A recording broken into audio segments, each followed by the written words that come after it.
So, day 2 begins.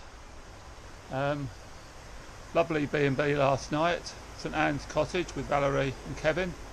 Well looked after, beautiful house, comfy bed, hot shower, lovely breakfast, pub within easy walking distance. What more could you ask for? Listen to the owls tweeting or whatever they do in the night time as I walk back, and had great time. So heading to Dulverton today, 85 miles, quite a bit more climbing than yesterday, but it's dry at the moment, no raincoat on, it might rain a bit later, and there's a climb a little bit later which looked on the profile, looks fairly savage, so the best thing to do is not look at the profile.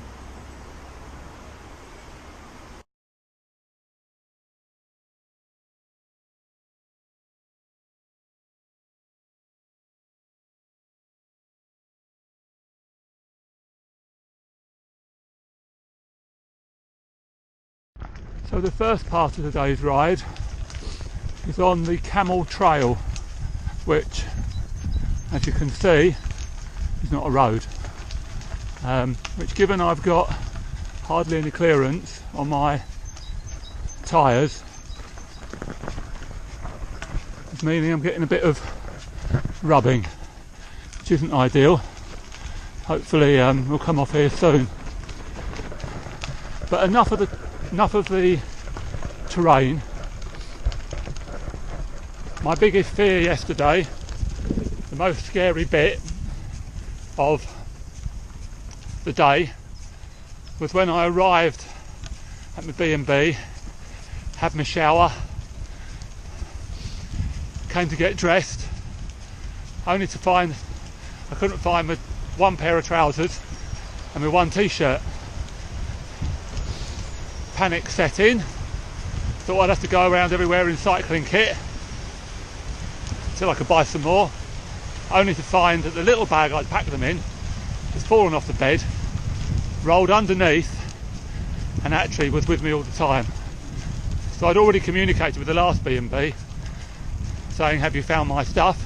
And she hadn't. So anyway, it all worked out in the end, and I could go to the pub wearing normal clothes, not lycra at 8 o'clock at night, like some sort of fetish boy.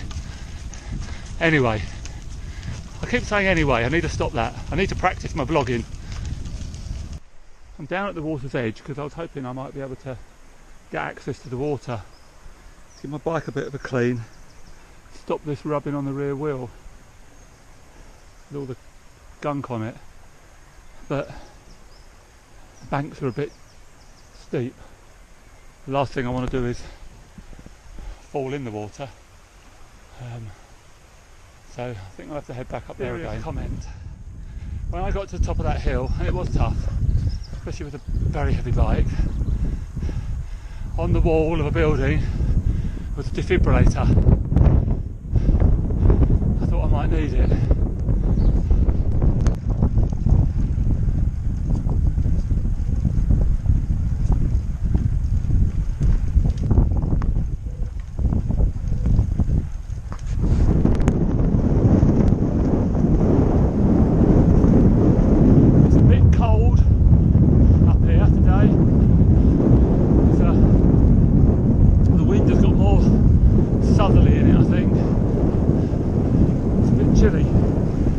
Elevation.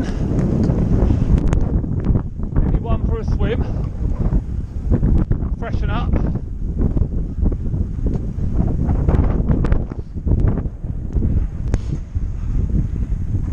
This is for Jenna, a few horses. Here we go.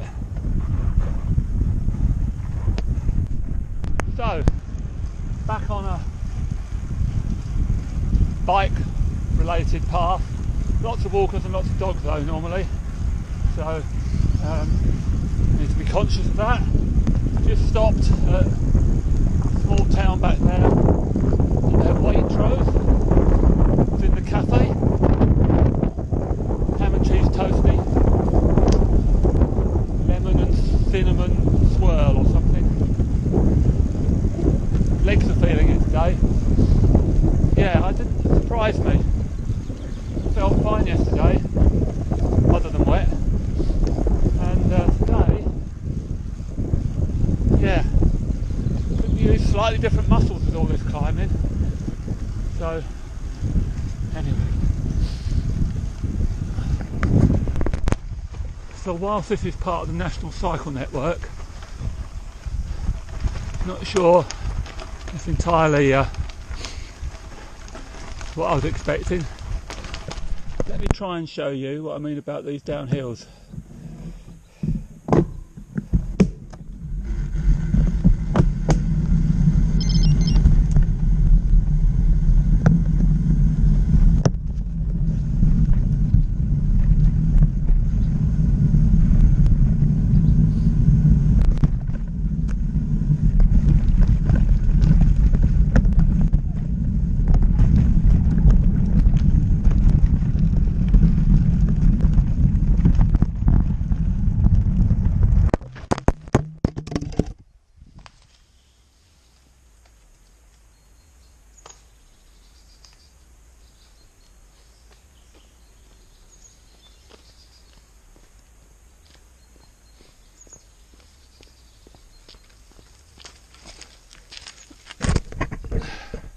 You still working?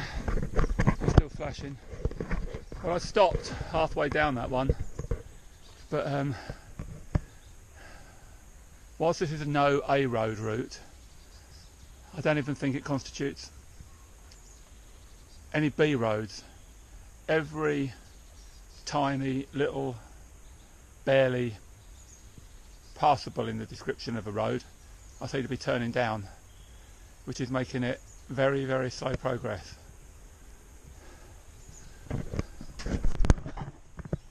Well, this is proving rather interesting.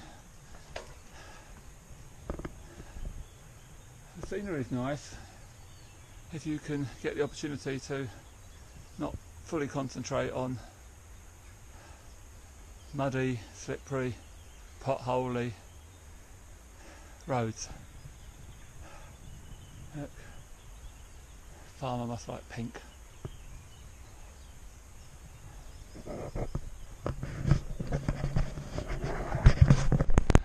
Not sure I'm going to make this one.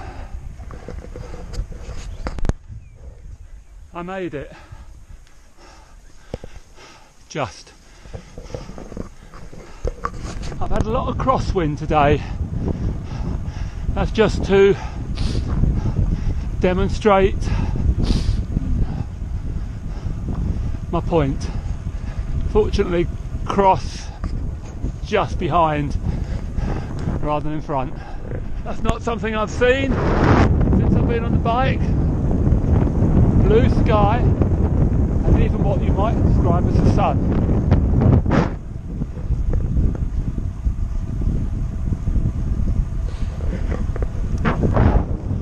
Nearly there now.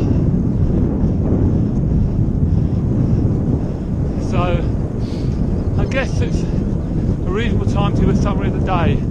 A tough day in the saddle. Mainly because the roads for about 10 miles were barely better than a riverbed, and also because 4,000 foot of climbing is crammed into about 25 miles, so it's really heavy going, up and down, and because the roads are so bad, you can't get any speed up, you don't carry any momentum into the hill.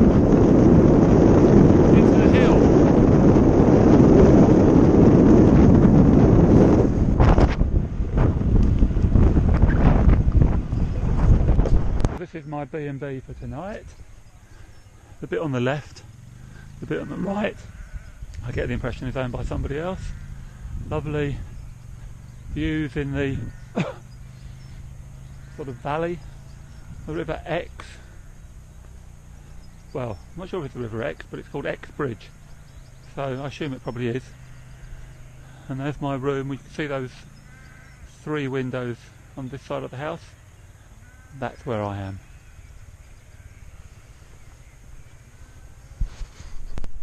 my summary of today's ride as I walk to the pub. Tough, primarily because there was an awful lot of riding on stuff like this, and worse. Probably ended up doing about 10 miles on sort of general cycleways to encourage people to cycle, but they're all sort of old railway lines, which on my bike, with very little clearance through my 28mm tyres and the brakes, wasn't great because everything's rubbing. Picked up a whole load of mud. My bike looked more like a mountain bike at the end of the day. And then after that, apart from one big climb of about 900 odd foot in one go, it then flattened out and to just be sort of undulating for about the next 40 miles, and then the next 25 miles crammed about 4,000 foot of climbing, or a lot, into that 25 odd miles. And it was up and down, it was on terrible roads, more like riverbeds, and so slippery. I've recorded some video, but you're braking when the bike weighs so much. It's hard to scrub the speed off, and you can't brake too hard, otherwise the wheels lock up and the bike just goes from under you. So my heart rate was higher going down the hills than it was climbing up the other side, and you can't carry any momentum, so it made it hard going. But then once you got to about 65-70 miles, it then got good again, and you rode along the ridge all the way pretty much into Exbridge. But the key thing of the day, it didn't rain. And actually, as you can see over my shoulder, there's a bit of sun. See you all tomorrow for day 3. Off to the pub now. So the River Ex, heading to Exeter, and there's my pub for the night. I've heard very large helpings. Sounds right up my alley.